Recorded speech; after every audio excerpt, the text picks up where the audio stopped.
Hello, writers! I'm the Pen Mother, and today we're going to talk about the single most important quality of good writing.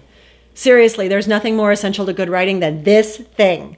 This one big thing. Can you guess what it is? Is it plot? Carefully putting together the sequence of events of your story? Nope. Characters. Surely it must be characters. Their journey, how they change and grow. No, not characters. Conflict, right? Conflict is story, isn't it? It must be a compelling and original conflict. Emotional connection. Excitement. Holding the audience's interests. Nope.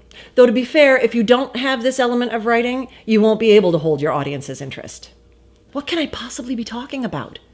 What is the most important element of good writing? Well, let me ask you a question. Have you ever received feedback on your work that sounds something like this?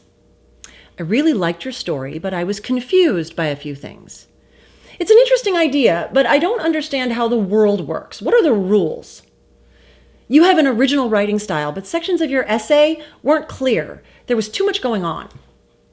The most important element of good writing is clarity.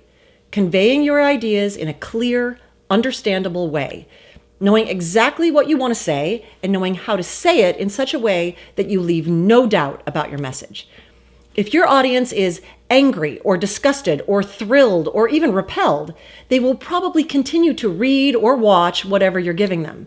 But if they're confused, if they don't know what's going on, they will switch off. They will put your book down and never come back to it. And that is exactly the opposite of what any writer wants, right? So the first step of good writing is to make your writing crystal clear.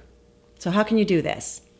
Luckily, there are some simple techniques that will help you improve the clarity of your writing.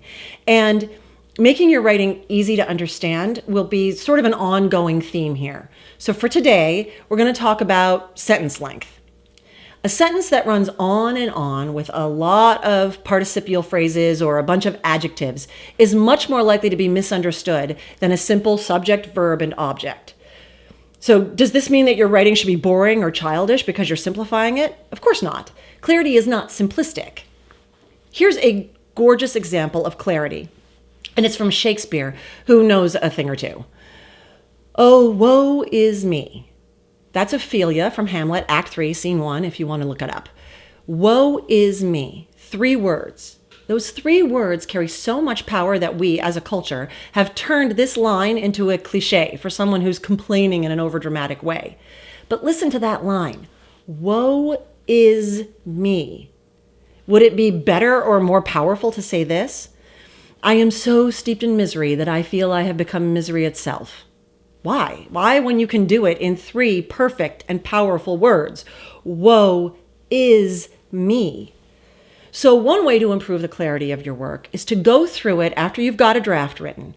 Go through every line and look for opportunities to simplify, pare down, eliminate unnecessary phrases, and break up those long sentences into shorter ones. Your writing will be more engaging, more powerful, and most importantly, easier to understand. Because clarity is king. And I think that was pretty clear, so I think we're done here.